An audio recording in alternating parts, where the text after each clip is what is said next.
Okay, ladies and gentlemen, continuing on with this part of the presentation, here's Professor Jim Deardorff.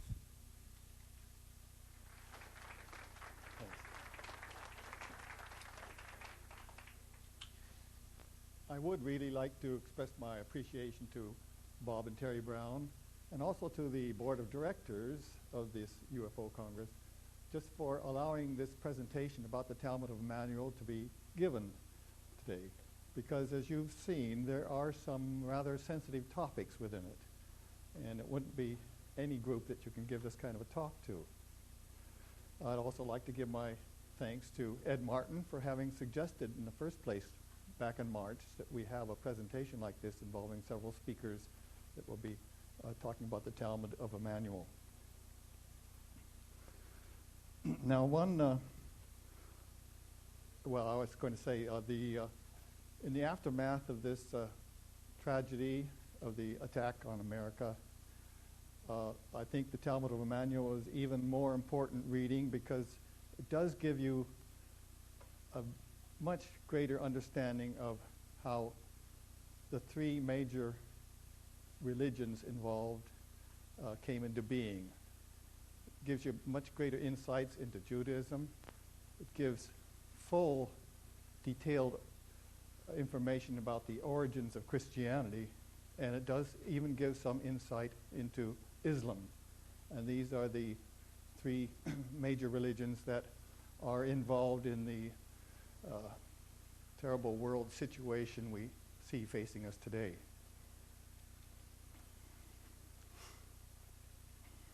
Now, one point I should make following Ed Martin's talk is that the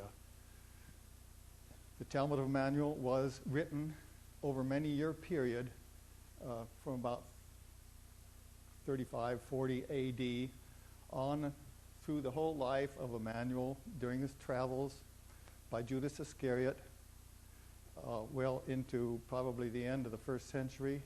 And finally, when Judas Iscariot died, Jmmanuel's oldest son, Joseph, took over the writing of the Talmud of Jmmanuel until Jmmanuel died. And at that point, there was no more to be written, and that was the end then of the writing of the Talmud of Jmmanuel. So that's why it didn't get delivered back to the Mideast area from the India region until early 2nd century. So that's why the Gospels themselves have a late date, because they were first formed from the Gospel of Matthew. But the point that wasn't mentioned is that we do have to presume that not only was the original Talmud of Jmmanuel scrolls carried back from India to the Mideast region, but also a transcription of them. We don't know how many transcriptions. Hopefully there was more than one that might be discovered sometime, but at least one transcription was carried back, and that was the one that was circulated around in the somewhere around the Mideast region, probably around what is Turkey today, where some of the early Christian churches had already gotten established by the early 2nd century, somewhere maybe around Antioch or Ephesus, somewhere in that region. And it's that transcription that got finally worked its way into the hands of the man who wrote the Gospel of Matthew. And so that's why we have a very close correspondence between the Gospel of Matthew and the Talmud of Jmmanuel. Because the actual original Talmud of Jmmanuel scrolls did not get discovered until 1963. They remained buried in this burial cave of Joseph of Arimathea ever since 33 or so A.D., never not to be seen by anyone. And so you do have to wonder, how then did the early church come to know that the Talmud of Jmmanuel existed, change its teachings to fit its own teachings, and write the Gospel of Matthew out of it, out of which came the other Gospels also? Well, that's presumably what has happened. The transcription was what was used. The original scrolls is what we have today that were translated into the Talmud of Jmmanuel. May I have the first transparency, please?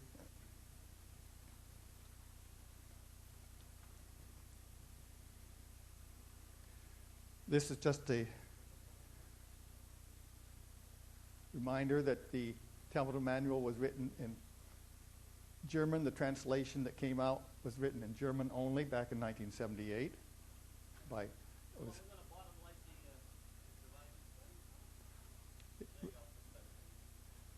it was edited by Edward Meyer himself.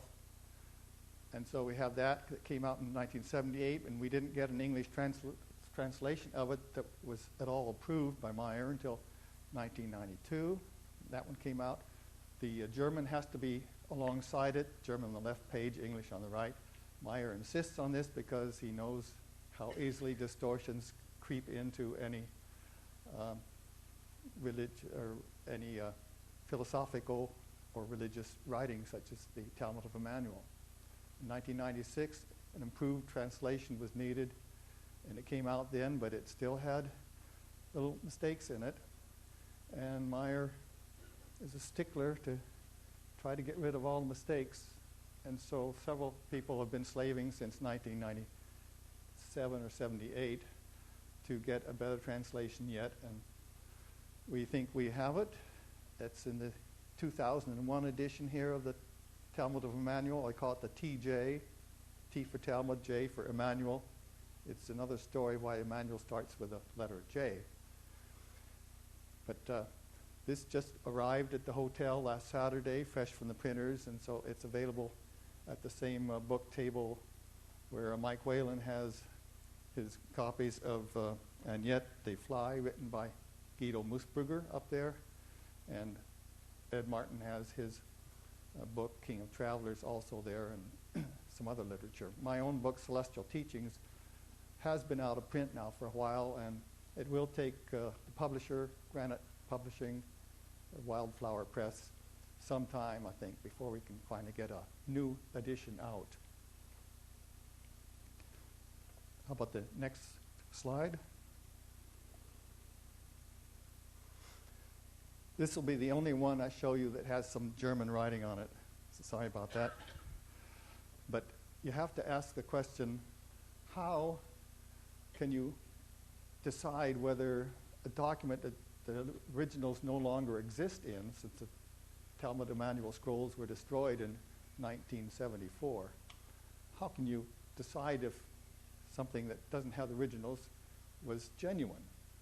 Because if you talk about the Talmud of Jmmanuel to any scholars, they're going to say, well, where are the originals? Even though they themselves just study the New Testament Gospels, which are long ways divorced from their originals. They're just transcriptions of copies, and they only go back to about the 4th century.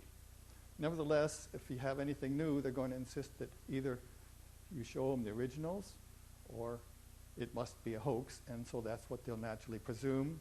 That's why the news media doesn't know about it. That's why the Talmud of Jmmanuel remains a rather unknown document, despite its great importance. Well, one way you can try to check on whether a translated document came from an ancient document is by the fact that the ancient documents didn't contain any punctuation until about the 5th century or so. No periods, no commas, no quotation marks. So what did they do in place, for example, of commas? Instead of saying A, comma, B, comma, C, and D, they would have to say A and B and C and D. And now and then, the translator, Isa Rashid in this case, translated it rather literally. He didn't bother to put in the commas. And so you can see it came from an old document, because in German language also they always put in the commas. And Meyer himself in his writings put in A, comma, B, comma, C, and D, that sort of way, the standard way. So here we have a verse in the Talmud of Jmmanuel. Is this in good focus? I guess so. The German word for and is und, and you see und and there, no commas. Translated, this means lacking in understanding. They, the people, cursed the truth, which, however, must come.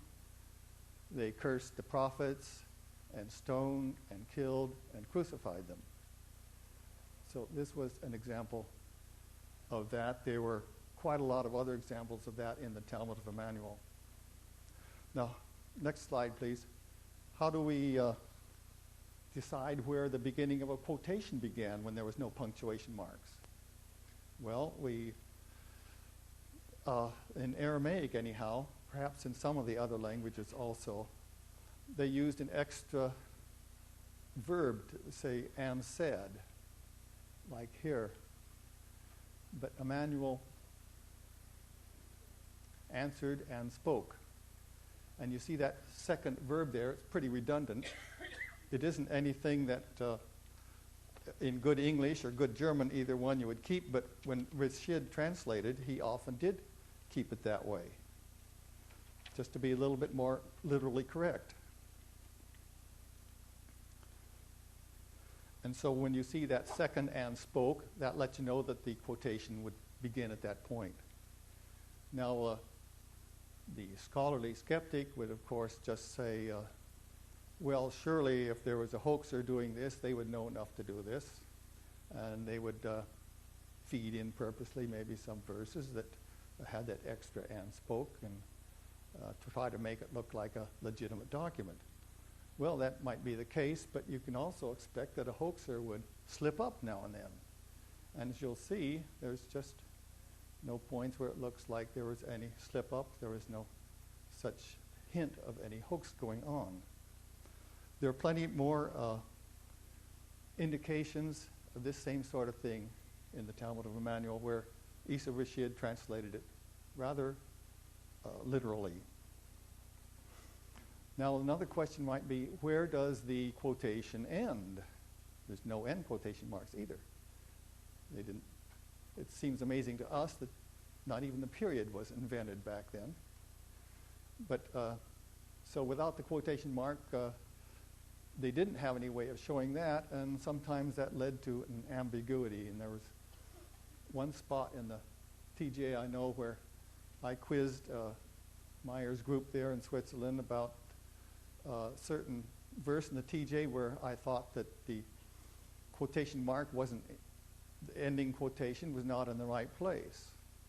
And Meyer came back with an explanation that did convince me that, well, probably it was in the right place. Then I found another one later. I still think it's in the wrong place. Meyer thinks it's in the right place. But that's just the same sort of ambiguity you can expect without having had any way of indicating where a quotation stops and the rest of the discourse or the narration resumes. So that's another indication that the TJ looks like it was derived from an ancient document that a hoaxer would not have had the smarts to try to figure out, put in it. Next slide, please. There's something also called Aramaisms. I'll have to ask you to put on your thinking caps a little bit for this talk. An Aramaism is when you translate a peculiar expression that's only used in the Aramaic language, and it makes plenty of sense to the people who know the Aramaic language. For us, it would be a sort of a slang language, a slang idiom, for example, in English. But when you translate it literally from the Aramaic then into any other language, like German or English, it's going to come out a little weird unless you can figure out what it means, and then you can just give it the proper meaning and do away the error with the Aramaism. But in the case where your translation is pretty literal, the Aramaism gets left in there. And this one reads, when Emmanuel had been baptized, he soon came out of the water of the Jordan, and behold, a metallic light came down from the sky and rushed over the Jordan. Consequently, they all fell on their faces. So that's the Aramaism. Oops, it disappeared. They all fell on their faces. Can we have that transparency back again? And pressed them into the sand, while a voice from the metallic light spoke, "This is my son," and so on and so forth. And fell on their faces then in Aramaic, it just meant you bow down real low in front of someone to give them respect or to show fear also. In this case, perhaps they did come pretty close to falling on their faces, which is the same sort of thing you and I would do if suddenly a UFO came up real close. But you could bury your face in the sand maybe to escape the sight, but you wouldn't actually fall on your face, which is an Aramaic expression that, again, a hoaxer could well not have known about if this were a 20th century hoax.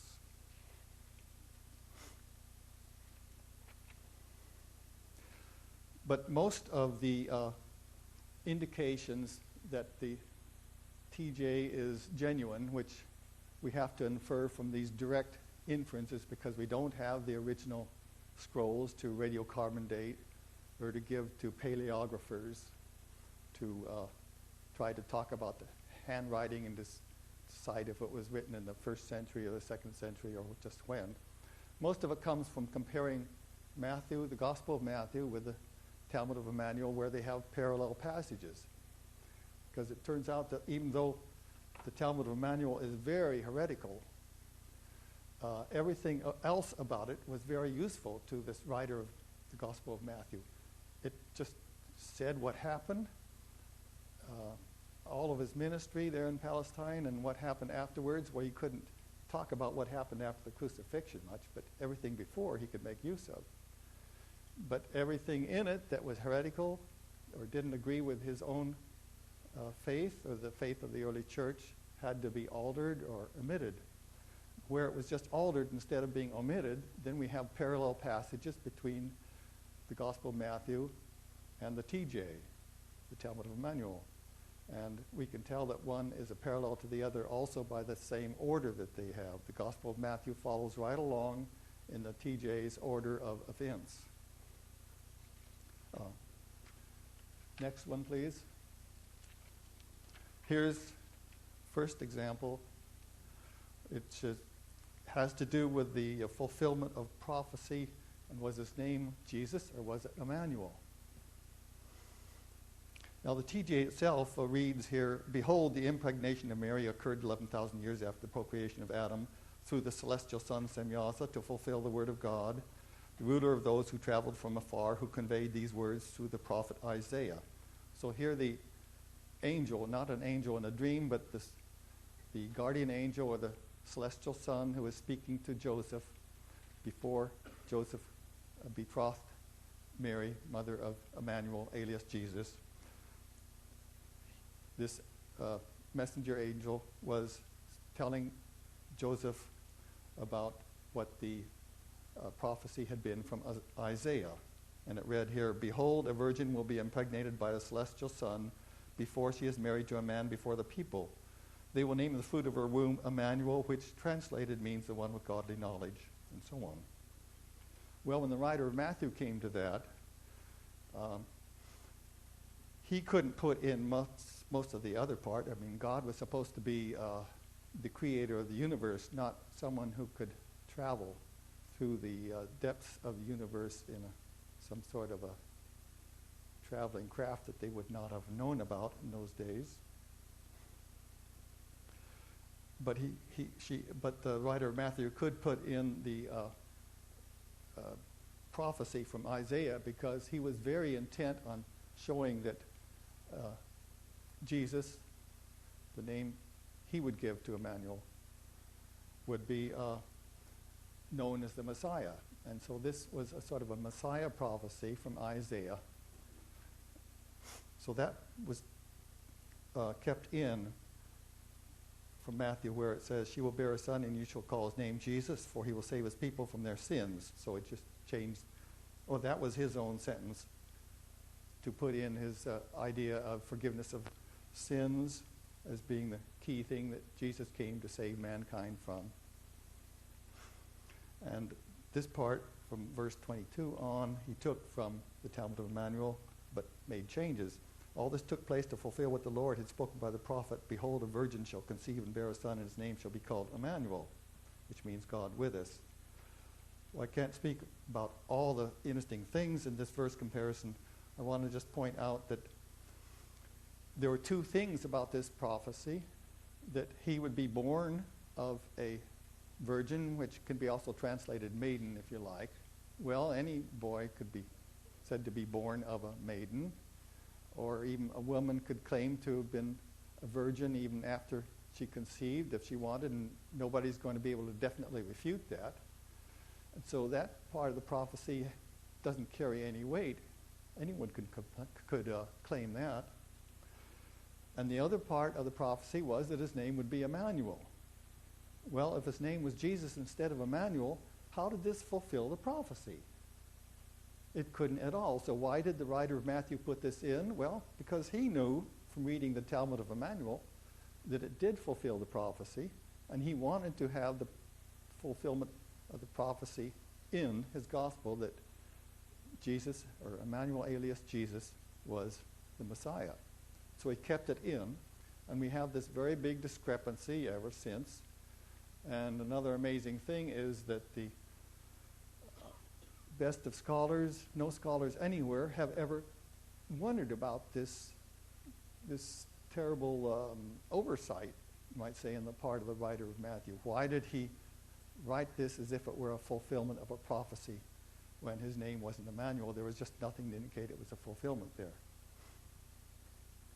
So this would be a slim chance, I would say, that a hoaxer could have generated this sort of text in the TJ to make sense out of what doesn't make sense in the Gospel of Matthew. Really a low chance. You can never say it's zero chance, because the skeptic would just say, well, see here, we have the verses. Well, they disappeared from up there. We have these verses, and you can see, therefore, this one could be the hoax, and this is the real thing. That's just all they would say.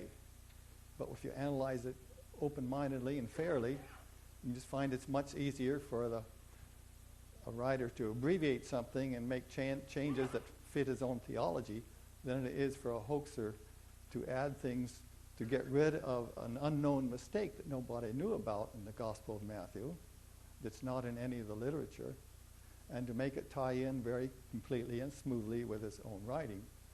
So the hoax hypothesis has great trouble here. Next slide, please. This next one has to do with, during the Nativity, was Emmanuel alias Jesus born during the reign of King Herod, or was it Herod Antipas? We read in the TJ that it goes like this: Now that Herod Antipas and his followers had changed their attitude, behold, the celestial son Gabriel appeared again before Joseph in Egypt and said, Arise and take the young child and his mother Mary and move to the land of Israel. All those who sought the child's life have had a change of heart. Now, when the writer of Matthew saw that, it reminded him, I'm pretty sure, of a verse that was in Exodus down here. This one, which reads, And the Lord said to Moses and Midian, Go back to Egypt, for all the men who were seeking your life are dead. And this writer wanted to compare Jesus very, very favorably with Moses. And Moses, was born during the period when the Pharaoh had decreed death for all the newborn infants there in his land. And Moses was spared because he was put on a floating basket or something in the Nile River, and then rescued and grew up and led the Exodus and all that. Well, the writer of Matthew could see how he could make the nativity of Jesus be very similar to that if he wrote his verse like this: Rise, take the child and his mother and go to the land of Israel, for those who sought the child's life are dead. Then the astute reader of this would realize that this looks like the Old Testament book, the reading in Exodus, and suggests that Jesus then had just as important a childhood, very young, early childhood, as Moses had had. And there are other things, especially in the nativity section, indicating that the writer of Matthew put in things that point to Moses, point back to Moses. But you'll notice there's a problem here that, this Herod that is written of here in the Gospel of Matthew, that refers to King Herod. If you go back a few verses, you'll find that the word king is there several times. This is King Herod that Matthew's talking about. And the Talmud of Jmmanuel is talking about Herod Antipas. Now, Antipas was one of King Herod's sons. He didn't receive the dynastic title of Herod until 6 A.D. And if you read the nativity section in the Gospel of Luke, you'll find that the decree that went out from Caesar of Augustus to enroll the whole Roman world so that they could levy more taxes. This had to do with a 6 A.D. Tax decree that went out from Caesar. The scholars are pretty sure about that. And also in Luke there, in its nativity section, the same verse, it mentions that this birth of Jesus occurred during the time when Quirinius of Syria was ruler there. And Quirinius did not become ruler of Syria until 6 A.D. So we have a lot of indications that it was 6 A.D. that Jesus was born. But that conflicts with Matthew, because Matthew says he was born before King Herod died, and the historians know quite well that King Herod died around 4 B.C. So we have something like 5 or 6 B.C. for his birth date from Matthew, or do we have 6 A.D. from Luke? Now, it turns out from other verses in the TJ, you can see that the writer of Luke did have some access to the TJ. He got those verses out of the TJ that refer to the 6 A.D. birth date for Emmanuel. So what happened here, this is the first time we've had this solution presented to this problem, that scholars have overlooked the possibility that Matthew was the one that was wrong and that had falsified Herod Antipas, who received that title in 6 A.D., falsified that into King Herod in order to make the verse down here be more similar to the verse that was in Exodus about the king having all the men that had wanted him dead, having all the men who wanted to have Jesus killed were now dead, and it was safe to go back to Israel. So this is the first time this suggestion brings all these bits of evidence into total agreement, if the writer of Matthew was the guilty one who made the false change here.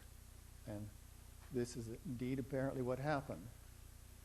Now, the church probably always wanted to have the Matthew version to be the right one, because that made Jesus be 36 or 37 years old, something like that, during his ministry. And so he was a much more mature man by their reckoning than if he was only 24 or 25 when he returned from the lost years in India, we just heard, and started his ministry there. But he had such a very advanced learning childhood. He was really mature at that age of 24 and could do it. But the church couldn't allow any of that either. And so they opt for the Matthew's version of being the correct one, and that's the only one that we hear about. Now, what are the odds that a literary hoaxer could have thought up this solution that's not in any literature, no scholarly literature at all? It's very, very slim. Next one, please. Here's a shorter example. It comes from one of the Beatitudes on the Sermon on the Mount. The TJ reads, "Blessed are those who are rich in spirit and recognize the truth, for life is theirs." Well, the writer of Matthew, when he saw that, he didn't want to have truth being emphasized. You'll find over and over again that truth and seeking knowledge and all that was taken out.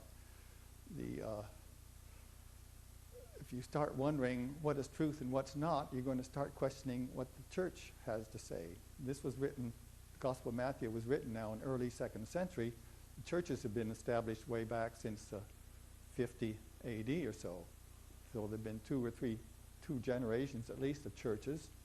And what the church said, that's what the people were supposed to do. So he had to take that out. And when it comes to rich in spirit, he could understand, at least from reading the rest of the TJ, that meant being able to be in close contact with your own spirit, realize you have a spirit that has power, that you can try to get in contact with through meditation, and you can pray to your own spirit. This was not to be anything that was to be taught here in Matthew's gospel, because as far as the early church was concerned, the only spirit of importance was the Holy Spirit or the Holy Ghost, the Spirit of God. And that's something that was external. You could pray for it to come into your life perhaps, but there it was, something outside of you. That's the way it was supposed to be. So he had to change rich in spirit, and the way he decided to do it, he must have said, aha, I'll just change this to poor in spirit. So blessed are the poor in spirit, which we're so used to, we think of it as a very beautiful verse. However, rich in spirit is really what you want to have here, because poor in spirit means downhearted or downcast. At least that's one meaning. And why should you be so blessed if you're just so downcast and dejected all the time? But then scholars have pointed out that it is a bit ambiguous, because another meaning of poor in spirit that came from the Dead Sea Scrolls, one of the mentions of it there, is that it's the opposite of being hard-hearted. So it means sort of being open and pliable to doing what other people suggest, not being hard-hearted. So maybe that's what he had in mind too. It's hard to say, because that would have been something agreeable to him, to have people listen to the teachings for the church and accept them without question. So again, you have to ask, could a hoaxer have thought up this expression, rich in spirit, when it's not in any literature anywhere? For that matter, why would a literary hoaxer even want to have Matthew as his gospel that he's going to try to change and make into a better gospel, when every scholar ever since the beginning of this century thinks that, not every scholar, but about 90% think that Mark was the first gospel, not Matthew. And one reason they think that is because you can see that Matthew has a lot of places in it where they call them redactions, editorial changes, breaks in the flow of thought, and contradictions that are indicative of editorial changes. And so they just assume, well, the writer of Matthew changed his text when he was basing it upon Mark. It never occurs to them that the writer of Matthew had some other text that he was changing, namely the Talmud of Jmmanuel. Next slide, please. Here we have the question about whether Jesus brings a sword and what that means. The TJ verse reads, "Do not think that I have come to bring peace on earth. Truly, I have not come to bring peace, but the sword of knowledge about the power of the Spirit which dwells within the human being." Well, this was not too bad, judging from what the writer of Matthew thought, up to the point of sword. But sword of knowledge, Jesus was supposed to be a figure to be worshipped, not a figure who would encourage us to increase our own knowledge of the world around us and what's going on and what's true and what's not. And anything about the power of the Spirit, like I mentioned before, that had to go, that couldn't stay in. And so what we have left in the Matthew verse here was that I have not come to bring peace, but a sword. So he wanted to stop there and take away of knowledge and the rest. Well, this leads to quite a contradiction, because one of the Beatitudes in the Sermon on the Mount reads, "Blessed are the peacemakers." So why would a man who has said he's blessing the peacemakers then say that he came not to bring peace but a sword? So that just doesn't make sense, and this tells you how this came about, looking at the Talmud of Jmmanuel, and it's just more plausible that the Talmud of Jmmanuel could get abbreviated this way for the reasons that are quite obvious, than that the TJ could have been a verse built up from the Gospel of Matthew. But again, you can't say it's 100% certainty. You can maybe just attach a 10% chance that this verse could be a hoax, and a 90% chance that it isn't. Next one, please. Here's a question about who's first and who's last. The TJ verse in this point, Emmanuel was prophesying about the people of the future. And here he said, many will be first among the human people because they will think humanely in their false teachings, but they will be last in spiritual knowledge and small in their wisdom. Well, if you think about it, that seems to apply to perhaps the secular humanists, who are really great people and they're greatly respected in terms of the good deeds they do for tending to the poor, rushing to aid in disasters, all kinds of things like that. We really need them. But yet, so many of them don't know anything about the human spirit, and so Emmanuel's just saying that they will be last in spiritual knowledge and small in their wisdom. Well, when the writer of Matthew came to that, he could go along with the first part, many will be first, but then he didn't want to have anything about false teachings. You don't want to have people start wondering, are the teachings we receive from the church false? That had to go. And nothing about spiritual knowledge could last, and nothing about wisdom. Jesus was a figure to be worshipped, not a figure to urge us to increase our wisdom. So what did he have? He could have the first part here. The writer of Matthew could end up with, but many that are first. And then he had to leave everything out until he came to last. And that's what he had. But many that are first will be last. And then this was his own invention here. And then the last will be first. And the last first. And so scholars have quite a time with this verse in Matthew because there's so many interpretations. You have to feed in a lot of words to make sense. I think most people would believe, and I tend to think that the writer of Matthew, what he had in mind was that many that are first on earth and they're mighty and proud and haughty will be the last in heaven, or the last to get into heaven, probably the last in heaven. And many that are the most lowly and downcast will be the first in heaven. But then that raises question, are there different levels in heaven that Jesus never taught about? There's the highest up in heaven, then you get lower and lower in heaven till you find the downtrodden there. But then maybe the ones that are last in heaven will be first. That's what it says here, and then the last first. And so that keeps flipping back and forth. So this is the sort of nonsense you get if you just abbreviate something that does have sense. You abbreviate it too much. You take out way too many words. And it is much more plausible that an editor would take something that makes sense, but something that conflicts with his own theology, leave out the words that he doesn't like, and end up with something that doesn't make much sense than it is for someone to go the other way around and build a nice, meaningful sentence out of just a short bit of nonsense using the words first and last, and have it fit well into the rest of the TJ text without any change of subject or any apparent seams in the flow of the text. So again, I would say that's really a low possibility of a hoax there, that it's so much easier just to abbreviate for an editor. Next one, please. This next one talks about what happens after Emmanuel was arrested. And he was brought before the Jewish High Council, the Sanhedrin, and they declared him guilty of blasphemy after he said a lot of things that really were blasphemous, a lot more so than what's in the Gospels.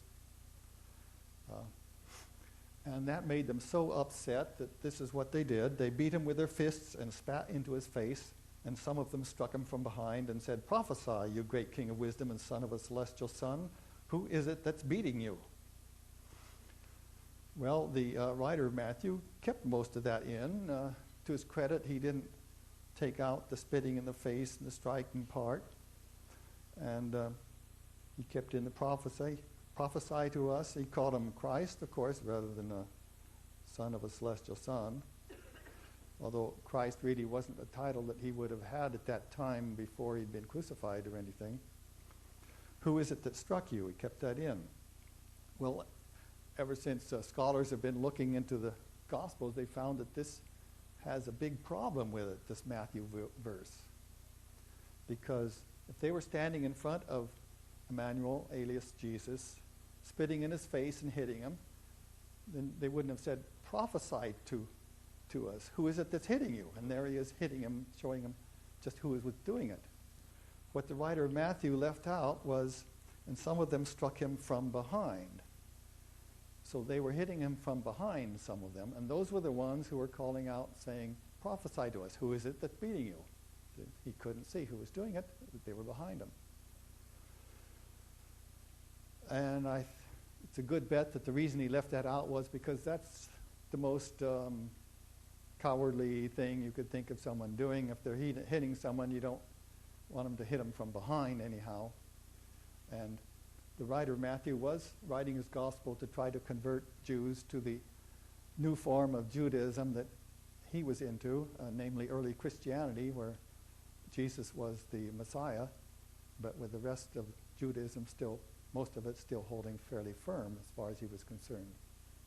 So he didn't really want to offend the Jews too much, yet he was greatly disappointed, of course, that much more of them by early 2nd century hadn't converted, and instead they were going to the Gentiles to get all their Christian converts. So he did allow a lot of the tough verses in the Talmud of Jmmanuel to stand, but he took out the very worst parts of them. So he took out this from behind, and that left then this question that scholars have wondered about ever since. Why ask someone to prophesy? Who's beating you when they're standing right in front of you beating them? Again, low probability that a hoaxer could have thought up this solution to the problem that Matthew has. Actually, the writer of the Gospel of Mark, whose gospel followed Matthew's gospel, noticed this problem. He fixed it up and said that they put a piece of cloth over his face and then asked him, who is it that's beating you? And so that was his solution, and the writer of Luke kept Mark's cloth in there. So if a hoaxer were writing anything, he would have either had that or left the verse out entirely or something, but instead we have this totally unique explanation of why the Matthew's verse turned out to be such a problem. Let me have the next one. This will be the last verse comparison I can give before time runs out.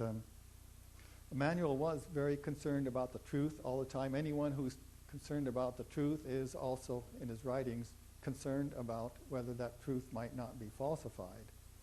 And so this was occurred after Jmmanuel had already shown himself a few times to his disciples after the crucifixion that he survived. And this was at his last meeting with them. That the Gospel of Matthew has hardly anything about that in there. There was hardly anything he dared keep. And the TJ then reads where Jmmanuel was speaking to his disciples, "But you, go therefore and prepare the way for my teachings, and make all people their disciples. However, beware of false teachings which you may allow to arise because of your lack of judgment, for some of you are inclined that way. Teach them to follow everything I have commanded you, so you do not falsify my teachings." So he has this big emphasis on sticking to the truth. Well, the writer of Matthew there had to leave most of that out. You can only tell by its place in the text that it is a parallel to it, except for one or two of the verses here have some of the same words. In the first Matthew verse where it says, "And Jesus came and said to them, all authority in heaven and earth have been given to me," the scholars have often questioned, well, what's this about all authority in heaven given to Jesus? We thought God was supposed to have the authority in heaven, and there's nothing in the Gospels that say anything other than that. And then here comes this verse that suddenly contradicts the common belief that God is the one who has the authority in heaven. So that didn't look very legitimate. And here it says, "Go therefore and make disciples of all nations, baptizing them in the name of the Father and of the Son and of the Holy Spirit." Well, that sounds like it came right straight from the church. It came from the early church. This was a little bit before they really had a Trinity concept, but it was sort of the forerunner of the Trinity, the same three things, Father, Son, and Holy Spirit, which would not have been anything spoken before any of the churches had ever evolved or come into being. So this is obviously a non-genuine part of Matthew's verse. finally, you come to this last part, and teaching them to observe all that I have commanded you. That came straight from the TJ, okay. And lo, I am with you always to the close of the age. Well, again, that seems a bit contradictory, because elsewhere in the Gospel of Matthew, the early Christians were wishing for Jesus to return. They were hoping for his second return, his second coming. And that meant that they knew he wasn't there. They wanted him to be there to come back in the second coming. But here it says, I am with you always to the close of the age, as if he would never have left them. So every time the writer of Matthew made a change like that, he, not every time, but maybe almost half or a third of the time, he ran into some problem and made a contradiction, just because it's not easy to edit something, change everything around, and have it all make sense. So again, I think it's a low probability that a hoaxer could have come up with this solution to the Matthew's problems in this verse comparison. Now it turns out that, can I have the next slide? That if you assign probability estimates to each of these passages, like I have given to you. Next slide, please. Okay. I've assigned probability of maybe something like 10% or 15% in some of these cases. Over here is the probability assigned, 0.1, 0.15, and so on. Where 0.5 would mean 50-50, you don't know whether it could be a hoax or true. And if you had a probability of 0.98, well, you'd say, well, that's pretty darn sure it's a hoax. If you had a probability of 0.01, you would say, well, it just couldn't be a hoax hardly at all. Well, the thing is that what the scholars do is they don't know how to accumulate the individual probabilities. We can argue all we want over whether 0.1 or 0.15 or what these should be, but they're pretty low probabilities. And the thing is, you shouldn't just take each case by itself and say, well, maybe it looks like it couldn't be a hoax, but let's forget it, we'll come to the next one. Well, maybe not. And what you don't realize is that these can be accumulated in a mathematical way. You multiply all these probabilities together, call them P, P1, P2, P3, multiply them. This would be P1 here, P2, probability is 10% or 15. And also you multiply together 1 minus P1, 1 minus P2, and so on. And then the final accumulated probability from these individual independent pieces of evidence that all bear on the same question: is Matthew formed out of the TJ, or was the TJ a hoax formed out of Matthew? The same question. You just divide the first product by the sum of that first product plus the second product. When you do that here for these 7 passages that I compared, you end up with a probability of about 1 in a million, 10 to the minus 6th here, that it could be a hoax. Now the point is there are about 280 other verses you can make these comparisons against, where the verses are sufficiently independent and the different reasoning is used as to why they came into being in that way that they did. And they all have probabilities, almost all of them, below 0.5 themselves. And when you multiply all 290 or so of them together, you can see you're going to get an astronomically small chance that it's a hoax. In fact, the chances that it's a hoax are smaller than anything else you could ever count on, I think, just about.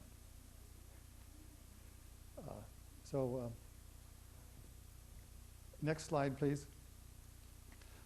I just have to refer you to my website to, if you're interested in looking into any of these other cases and the derivation and also that mathematical formulation. Next slide. Oh. Okay, that's my website up here. We'll leave this up if there's enough time afterwards. Here's a Granite Publishing, their website, Wildflower Press, actually publishes as a TJ, their website, or if you don't get around to buying a copy of the TJ here or want to think it over and whatever, you can always call this number here and order one for the future. So with that, I hope we do have finally maybe some time for questions. So let me bring it to a close now. Thanks for being such a good attentive audience.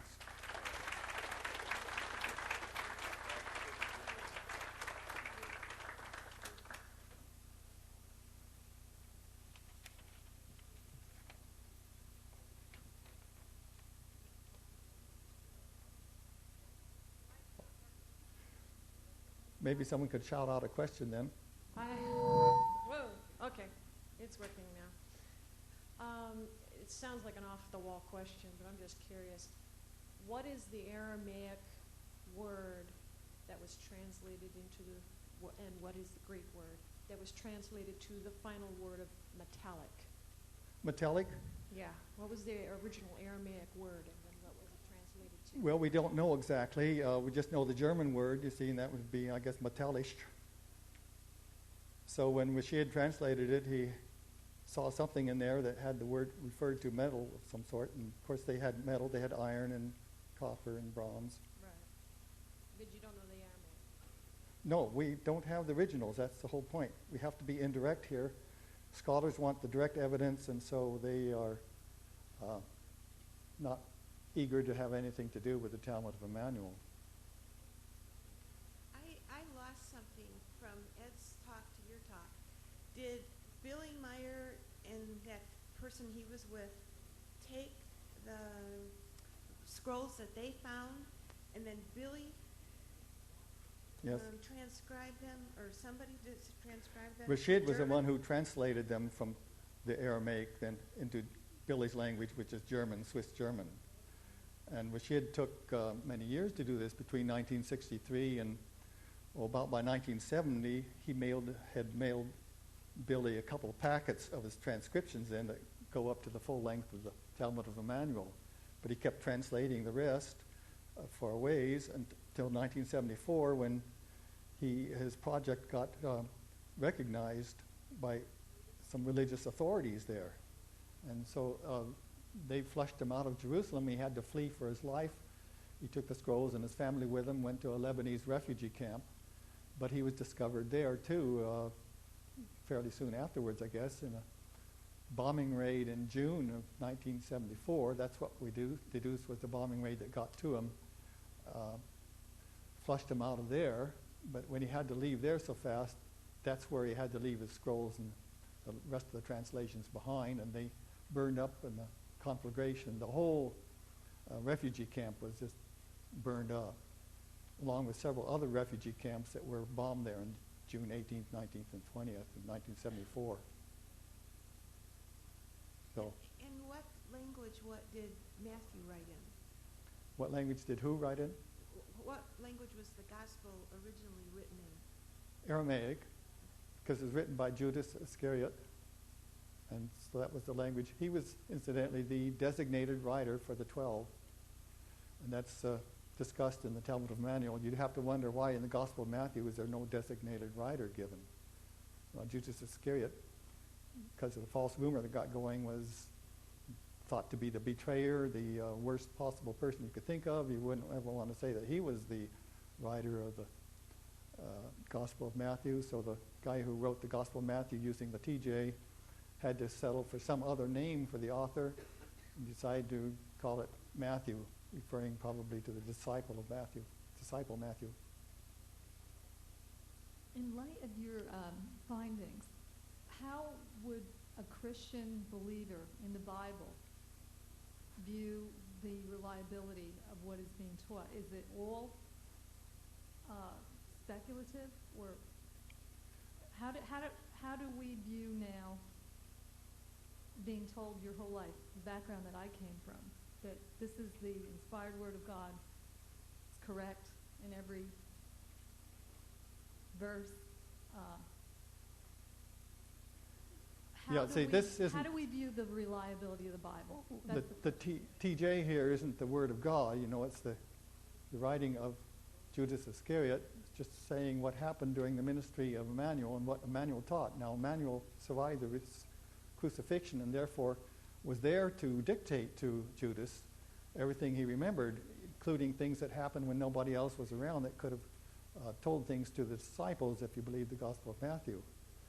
But how does a Christian believe then in the Gospels as we have them today? Well, they just accept it all on faith. But if you get curious to do something else other than that, then you start learning about the Meyer case and how this TJ was discovered, and you may start looking into all these indirect indications that it's real and genuine, and you would understand it's so heretical that it's perfectly understandable that the highest authorities made sure that the original scrolls would get destroyed one way or another.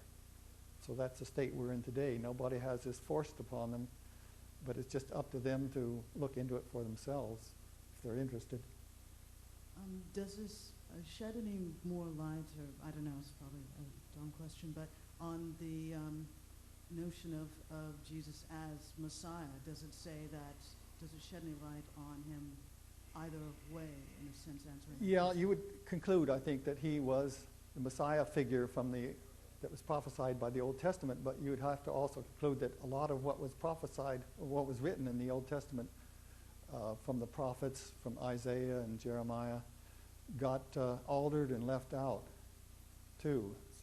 So it indicates that Emmanuel was really a much greater prophet than even the New Testament gives him any credit for, because he could prophesy all the way into our time. And of course, this is just another reason why a scholar would just sort of laugh at the TJ. They'd read something like what Ed Martin read towards the end about how we're going to suffer great calamities here, and the Jewish people would be suffering for a long time to come because of the problems they had incurred upon the Palestinians and the people that lived in Canaan and so on. They would just say, well, that's just hindsight put in by a hoaxer, and just make that conclusion automatically. They wouldn't even think twice about it. Could you comment on the fact that there don't appear to be any photographs of it, in light of the Dead Sea Scrolls were photographed considerably by the time he would have been publishing? And second, have you talked to anybody in the Lamsa family that translated Aramaic documents into the Lamsa Bible about this? Yeah, for your last question, I have corresponded with Lamsa a little bit, and I respect his ability to translate Aramaic, the old Aramaic. But as far as he's concerned, the Gospel of Matthew that he prefers to read about is scarcely any different from the Gospel we have today. It is nothing like the TJ. And so he just has the same starting point that everyone else does, and just has a few quirks to it. Now, the first part of the question, once again, as a reminder. Comment on the lack of photographs. Yeah. Well, my own guess is that what could Rashid do to get it photographed and get the photographs developed and not give away his project? I think he had to be very careful about that. He couldn't even take the scrolls probably out into the sunlight to get enough light to try to photograph it if he had a camera with a good enough lens. And we don't know that he did. And he probably wouldn't have trusted sending it out to be developed. But beyond that, we don't really know for sure whether he might have had some photographs and they got destroyed. But anyhow, they didn't get to Meyer, or if they did, Meyer's still withholding them. We do have one rumor that says that they went to, they were taken up an Ascot ship soon after they discovered this, that Ed Martin told a bit of this story, I believe he did.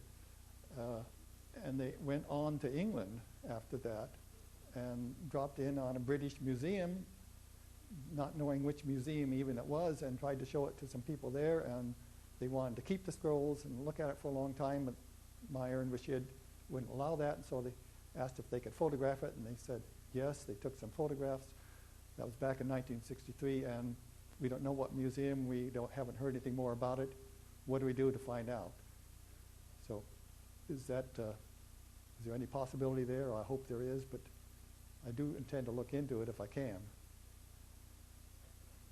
There seems to be other researchers who have discovered literatures that purport being written by